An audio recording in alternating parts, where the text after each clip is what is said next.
Hi, I'm Mike Fisher. Thank you for welcoming me into your home, your phone, your car. Please pay attention if you're listening. Don't just listen. Don't watch. To the Fish Report as we walk you through today's 10 hot takes. Now, they're not hot as in fake. They're quite real. They're quite fantastic. They're quite precise. And yes, they come item by item by item. Thank you for subscribing to what we do here. If you enjoy this 12-minute visit, I don't know, 10-minute. If you give me 10 minutes, I'll give you the Cowboy World, and I'll do it in 10 takes. Straight dope, no bullshit. Let's go. This one might take a moment.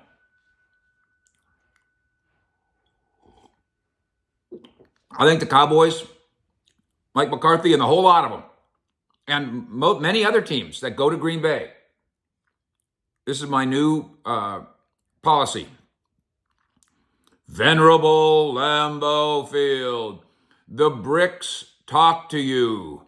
Oh, the history. Oh, the majesty. Oh, wait a minute. Why are we doing that? How is that helping the visiting football team? To talk about how this place is full of legends and ghosts and echoes and talking bricks. Who's that help? Mike McCarthy, why are you taking a tour? Why are you dressing like Vince Lombardi? And why are you taking a tour of the facility? You worked there for 13 years. What do you need to tour the facility for? Out of respect for the bill. So I have another idea. Marcia is not here right now, I don't think, so she won't be able to stop me from saying this. The next time the Cowboys go to Green Bay, they ought to sneak in at midnight. Now, I'm just thinking out loud with you, so help me out here. They ought to sneak in at midnight and Mike McCarthy, take all of them to the G in the middle of the field. And Mike McCarthy should wear his stupid Vince Lombardi coat. And he should start giving a serious speech. And then he should take off his coat, drop his drawers, and take a piss on the G.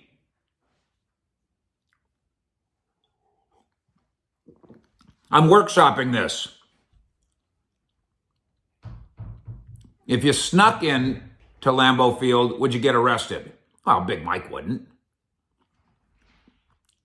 If you dropped your drawers and took a piss on the G and you're Mike McCarthy, would you gain the respect of players, or would some of them think you were out of your mind, and would you lose the respect? I don't know. I'm thinking through it.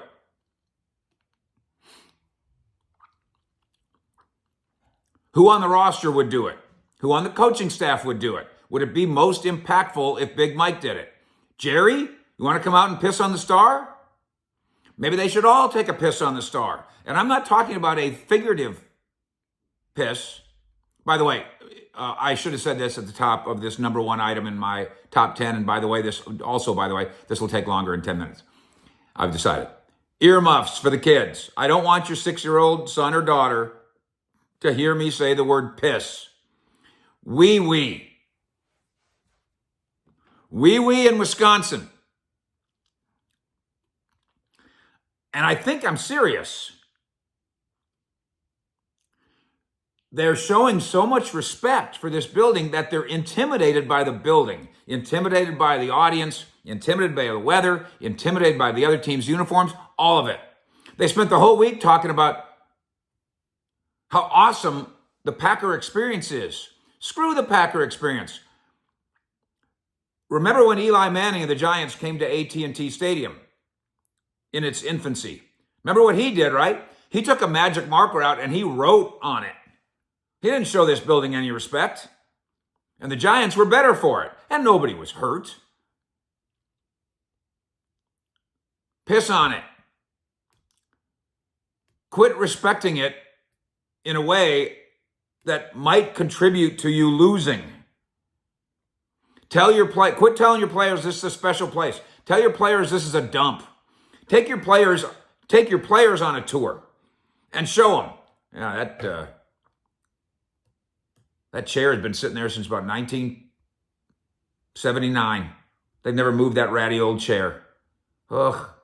Look at the house. Oh, wouldn't you hate to live here? What a terrible place. That's the message. Quit saying how great it is. It makes the visiting Cowboys think, oh boy, This really is something, isn't it? I don't know. What a stage this is. Quit it. Okay, I figured it out. Which Cowboy person should travel with the team next time Dallas goes to Green Bay to take a piss on the G? Charles Haley, you're hired. Item 2. Gimmicks on the network TVs this week in the wake of the Cowboys' loss at Green Bay. Here comes Stephen A. Smith. And again, I appreciate his energy and I appreciate his showmanship. And if you like Sherman Hemsley on the Jeffersons, you'll like Stephen A. Smith because it's a really fun performance. He doesn't know, Stephen A. Smith doesn't know whether a football is stuffed or pumped up. He doesn't know how many points there are in a football, but he's decided to announce that the weak link on the Dallas Cowboys is Dak Prescott. And please don't tell me you're moronic enough to even think about nodding your head. Dak Prescott is not perfect. Dak Prescott did not play a perfect game in Green Bay. Dak Prescott hasn't played a perfect game in his life. But of all the things that make up a professional football franchise, thousands of things, for this goofball I wonder why he picked out Dak. You wouldn't pick out the center, would you? Of course, Stephen A. Smith doesn't know who plays center for the Cowboys. You wouldn't talk about the defensive ends who kept trying to rush the passer when they were supposed to be watching for the run, because outside of DeMarcus Lawrence, he doesn't know any of the Cowboys' defensive ends. Couldn't name a second one. Has no idea who Dorrance Armstrong is. Seriously. So he does the quarterback.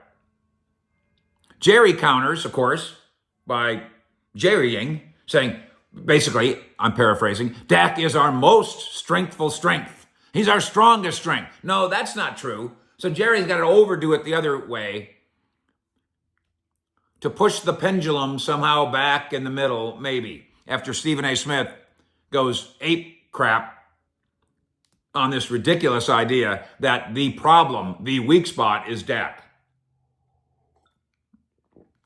ESPN stands for entertaining and embarrassing, because in this case, it's both.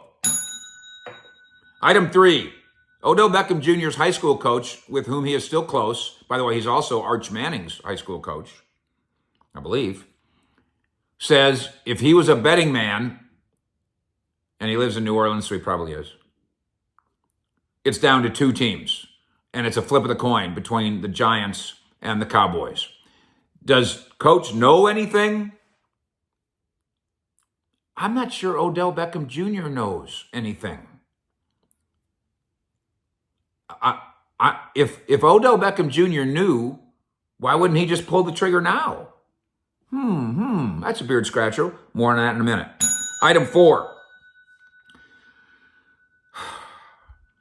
I am not joking. First of all, I wasn't joking about the urination on the G, and I'm not joking either when I say if they could pull it off, these networks would put the Cowboys on in prime time every week. Just call it Sunday Night Cowboys. If they could get away with it, they would. The other networks wouldn't like it, and the Titans wouldn't like it. Hey, what about us?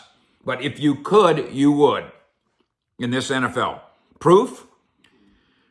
29 million people watched Cowboys-Packers, the most watched game on any network, any teams all year. This wasn't even in prime time. 29 million. Someday they might figure it out. Someday they might say, you know what? Screw you, Titans and Saints and Buccaneers. We're putting the Cowboys on TV every week. And you have your cut of the money. If you put the Cowboys on TV every week, 29 million people would watch every week, I think. Item 5. We're going to write about this. Actually, go get cowboyssi.com if you want more depth on this. If you need me to explain how I know what Skip Bayless is and why I know what I know, I've got a couple videos. You can find it. Fish Report, Skip Bayless. Sit down for a few minutes and educate yourself on the human hemorrhoid that is Skip Bayless. the worst thing that's ever happened to sports journalism. And in many cases over the course of 32 years, the worst thing that's ever happened to many of the people who ever met him.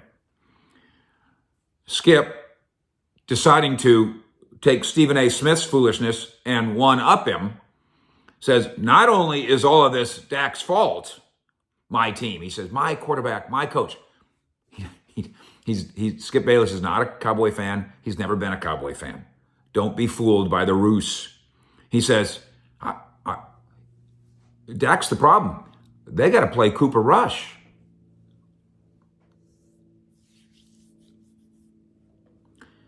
And if you want to identify a football idiot, you know, there's that old saying about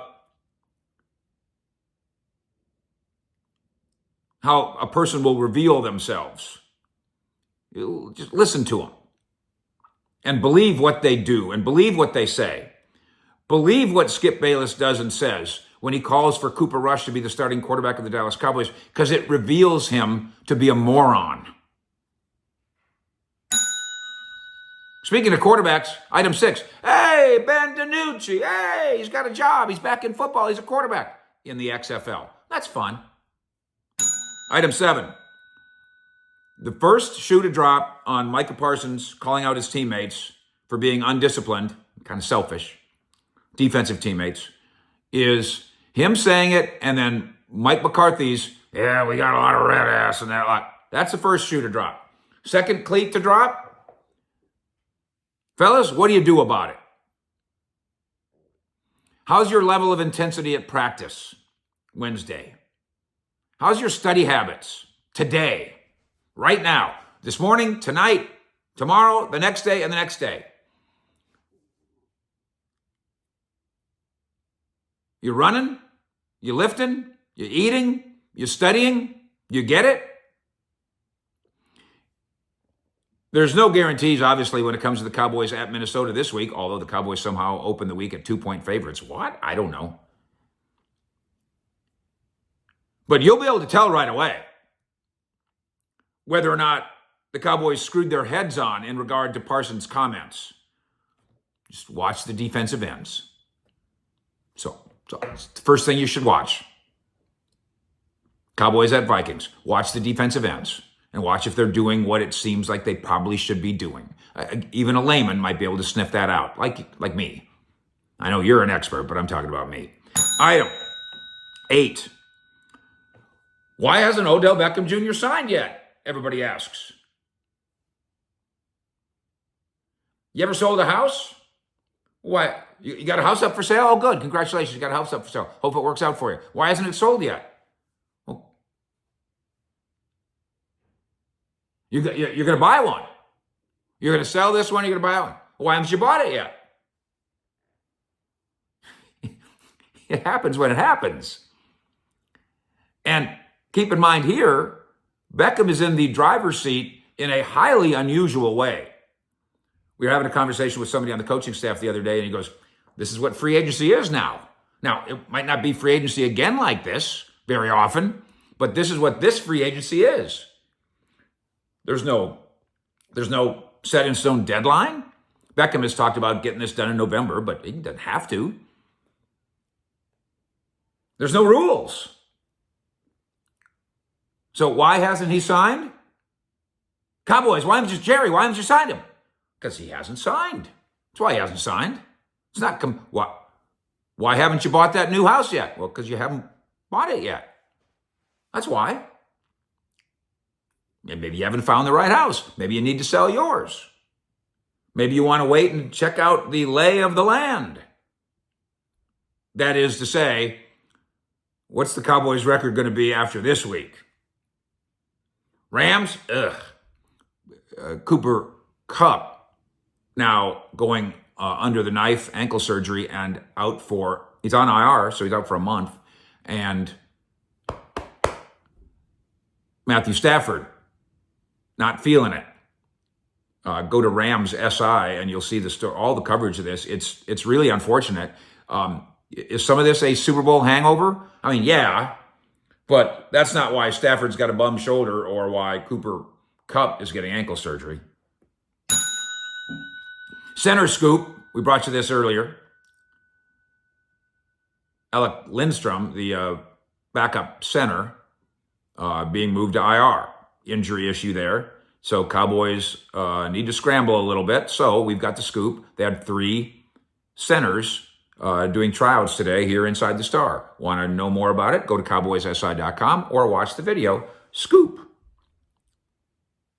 And finally, item 10. And I thank you for hanging out here with us. Would you please hit the like button if you dig it? Would you please subscribe to what we do? I appreciate that very much as well. 8-1, 7-2, 6-3, 5-5. 8-1, 7-2, 6-3, 5-5. Say it as fast as you can. 8-1, 7-2, 6-3, 5-5. That's the standings up and down in the NFC East. If you predicted much of that at particular points in this year, for instance, the Eagles were 8-0. You didn't predict it'd be 8-1. No way. Cowboys were 0-1. I don't think you thought they'd be 6-3 when they were 0-1. The Giants are 7-2. At no point in the last 8 months did anybody think the Giants were going to be 7-2. And the Dark Cloud Commanders are 5-5. You certainly didn't think that was going to happen this week. And given all the shenanigans, and what a polite way that is to say it, I wasn't sure they were going to win 5 games all year. 8-1, 7-2, 6-3, 5-5. Evidence once again. And the t-shirts are in the store. Cowboys Nation and Fish Heads. I know that Monday morning sucked. I know that we're in a rush to judgment. You win a bunch of games, then you lose one, and we got to fire the coach. You win a bunch of games, then you lose 2, and the quarterback stinks. You win a bunch of games, then you lose 3, and we should move the team to Saudi Arabia.